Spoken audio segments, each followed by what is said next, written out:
It was another freezing morning on the streets of London. Wrapped in a torn jacket and sitting on a damp bench outside a busy cafe, Mr. Samuel Clarke, a man in his 60s, smiled at everyone who passed by, even though most didn't even notice. Him, once a skilled carpenter, Samuel had lost his job after an injury.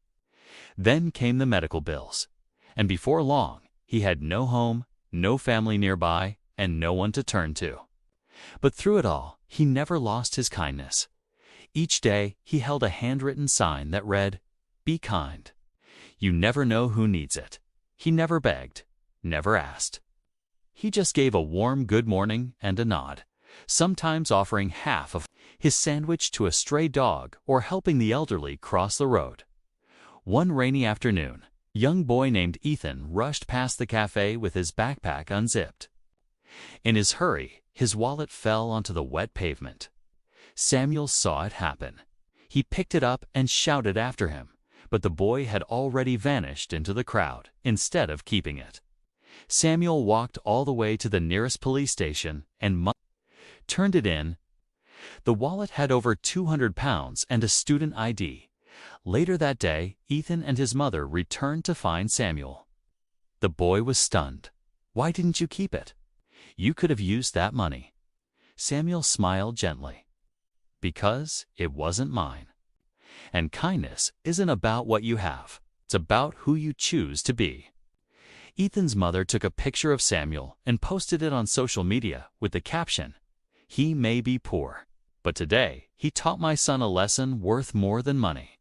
The next morning, Samuel returned to his usual bench outside the cafe, unaware that thousands of people across the UK, USA, and Canada had seen his story online.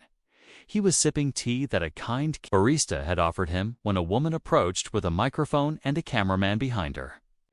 "Are you Samuel Clarke?" she asked gently. He looked surprised. "Yes. Why?" The woman smiled. "You've inspired millions with your honesty. We'd like to share your story on national television." Samuel was stunned. He had never been on camera before. He wasn't looking for attention, just doing what he believed was right. That night, his interview aired on major news outlets. Comments flooded in. "We need more people like Samuel in this world. He gave away more than money. He gave my faith in humanity back. Let's find him a home." Donations began pouring in from all over the world, from New York to Toronto, Manchester to Vancouver. Within days, over £75,000 was raised through a charity page set up by Ethan's family. But that wasn't all. A small woodworking business in Bristol reached out with a job offer. They'd seen his story and wanted to bring him back to his craft, not just to work, but to teach younger apprentices the values of honesty and hard work. When Samuel received the news, he broke down in tears. "I never expected anything. I just wanted to do what was right," he whispered. A week later, he moved into a small studio apartment, donated rent-free for a year by a local housing group. He began working again, mentoring youth, building furniture, and rebuilding his life. Today, Samuel's story is taught in schools across the UK and shared in kindness campaigns around the world.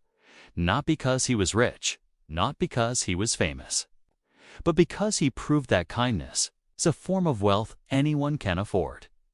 The post went viral overnight, not just in the UK, but across the US and Canada. People were deeply moved by the man who had nothing but still chose to give. What Samuel didn't know is that this one honest act would soon change his life forever.